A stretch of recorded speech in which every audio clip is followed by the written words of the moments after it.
गनी साहब हमारे साथ मौजूद हैं। बहुत शुक्रिया आपके वक्त का। ये जो गुलशन मेमार में वाकया हुआ है, इसके ऊपर आप तक क्या रिपोर्ट्स पहुंची हैं सईद गनी साहब?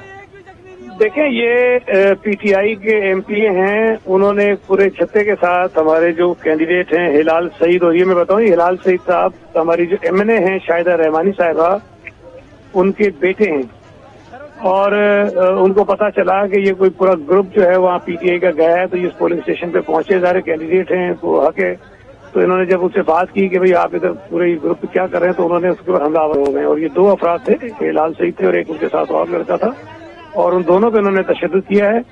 और ये पीटीआई ने आज शहर में मुख्तलिफ मकामात पर इस किस्म की हरकतें की हैं। ये महमूदाबाद में भी एक स्कूल में 50 बंदे घुसे, वो हमने पुलिस के जरिए इनको निकलवाए, उसकी भी रिकॉर्डिंग हम निकाल रहे हैं, कोशिश कर रहे हैं। चनीसर गोट में भी आज कशीदगी हुई है जी, चनीसर गोट में जी चनेसर गोट में भी एक हुआ है वाकया। वो कोई काउंटिंग होने लगी थी, वहाँ पे कोई जमात इस्लामी का एक शख्स था, वो उसमें कोई कर रहा था, उससे कोई किसी से बदतमीजी की खातून से, तो सूरत हाल में थोड़ी कशीदा हुई। लेकिन वो मेरे भाई जो कैंडिडेट हैं वो वहाँ पहुंचे और तो उन्होंने उसको बचाया भी, और खैर उसको हमने कंट्रोल कर लिया। लेकिन खैर वो भी एक वाकया ऐसा था जो नहीं होना चाहिए था, लेकिन बहरहाल उसको हमने कंट्रोल कर लिया था। तो अब इन तमाम वाकयात के बाद सईद गनी साहब, ये तो नहीं होगा कि जो पार्टी हारेगी वो कहेगी धांधली हुई है, जो रिवायत है हमारे यहाँ? नहीं, देखिए, एक मैं आपसे करूं, आज पूरा दिन इलेक्शन हुआ है, तो कराची का इलेक्शन बहुत बड़ा इलेक्शन था, 5000 के करीब इसमें पोलिंग स्टेशन थे। मजमूई तौर पर ऐसी शिकायत नहीं आई, आइसोलेटेड कहीं न कहीं से जरूर कुछ शिकायत आई कि जी कहीं कोई दो बंदे घुस गए, कि चार चले गए, कुछ हो गया।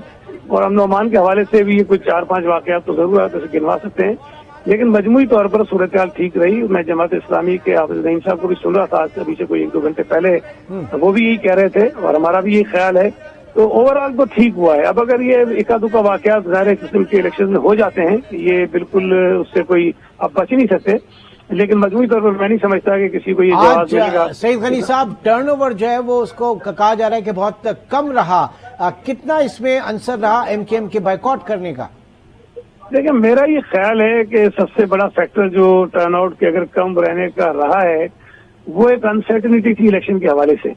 एक तो आपके इल्म में है कि 3-4 मरतबा ये मौखर हुए, फिर अभी भी जब होने लगे थे तो आखिरी वक्त तक जो है वो लोगों को तजस्सुस था कि इलेक्शन हो रहा है कि नहीं हो रहा। इवन ये कि हमारे अपने कैंडिडेट परेशान थे एक रात पहले तक भी कि ये इलेक्शन होंगे कि नहीं होंगे। तो ये एक शायद बुनियादी वजह है, लेकिन मेरा ख्याल है कि टर्नआउट जो है वो तकरीबन तो 20-25-30 के दरमियान शायद होना चाहिए। मैं नहीं समझता कि इतना बुरा था, कई जगहों पे शायद बहुत कम होगा, लेकिन अक्सर जगहों पे ठीक भी रहा है। लेकिन जिनके कैंडिडेट बाहर नहीं निकले, वोटर सपोर्टर बाहर नहीं निकले, और जिनके निकले वो भी अपने लोगों को मोबिलाइज नहीं कर पाए, वो भी उस तरीके से अब ये तो सर्टेन हो गया था कि एमकेएम हिस्सा ले रही है या नहीं ले रही, लेकिन जो दीगर जमातें थी वो भी अपने कैंडिडेट्स को बैलेट बॉक्स तक नहीं ला पाई उस तरीके से जैसे होना चाहिए था। मैं आपसे अर्ज करूं, इलेक्शन एक पूरा प्रोसेस है कोई 2-3 महीने का, और उस 2-3 महीने में जब आप पूरी कैंपेन बनाते हैं उससे टेम्पो डेवलप होता है, और उस टेम्पो के बाद जो है वो टर्नआउट जो है वो बढ़ता है। लेकिन अगर 3-4 मरतबा इलेक्शन मौखर हो जाए और फिर भी एक गैर यकीनी सूरत हाल रहे कि जी पता नहीं 15 को भी होगा कि नहीं होगा, और कल रात तक भी लोग ये कह रहे थे कि पता नहीं होगा कि नहीं होगा, तो ये बहुत बड़ा फैक्टर होता है। और सियासी जमातों के ठीक है वर्कर्स भी होते हैं, अहदेदार भी होते हैं, सपोर्टर भी होते हैं, लेकिन जब इलेक्शन में वोट पड़ता है तो उसमें आम जो लोग होते हैं, शहरी होते हैं, जो शायद किसी जमात के सरगर्म कारकुन नहीं होते, अहदेदार नहीं होते, वो भी वोट डालने आते हैं। तो वो एक मेजर फैक्टर होता है कि अगर उनको आपने मोबिलाइज नहीं कर सके, और उसी पर बुनियादी वजह ये जो गैर यकीनी सूरत हाल है वो थी। लेकिन मैं ये समझता हूँ कि जिस किस्म की गैर यकीनी सूरत हाल थी, उस हालत में अगर आप इसको देखेंगे, उस तनाजुर में देखेंगे, तो टर्नआउट जो है वो कोई बुरा नहीं रहा। तो सही साहब, जैसे कि आपके भी इल्म में होगा कि पीटीआई के एमपी हैं राबिस्तान खान साहब, उनको हिरासत में ले लिया है, तब आप ये नहीं समझते कि कहीं मामला मजीद गंभीर हो जाए?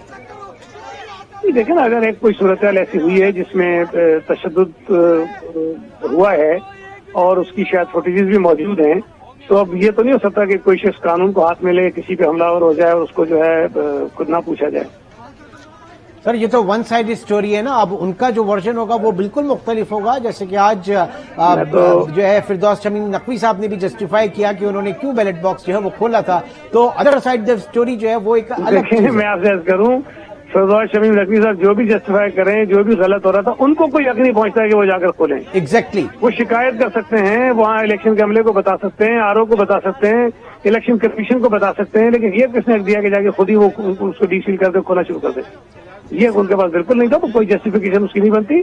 और ये भी जो वाकया हुआ है गुलशन मेमार वाला, मैं आपसे कह रहा हूँ कि इसकी भी फुटेज आ जाएगी और आपको पता चल जाएगा कि क्या हुआ उसमें। अच्छा सैयद गनी साहब, जैसा कि आप खुद भी कह रहे हैं कि उम्मीदवार रात तक खुद कंफ्यूज थे, तो वोटर्स तो यकीनन कंफ्यूज होगा ना, टर्न आउट तो फिर कम होना ही था। जी जी, यकीनन, मैं तो आपसे कह रहा हूँ ना कि ये बुनियादी सबब है।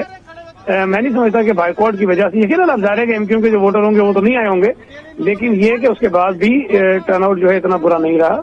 और जो बड़ा फैक्टर है वो ये गैर यकीनी सूरत-ए-हाल की।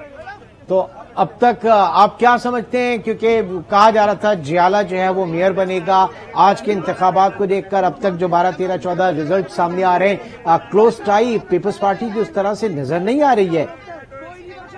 नहीं, इंशाल्लाह ताला, अल्लाह ने चाहा तो Peoples Party single largest party होगी कराची में। ठीक है, बहुत शुक्रिया सईद गनी साहब आपके वक्त का। इस वक्त हमसे बात कर रहे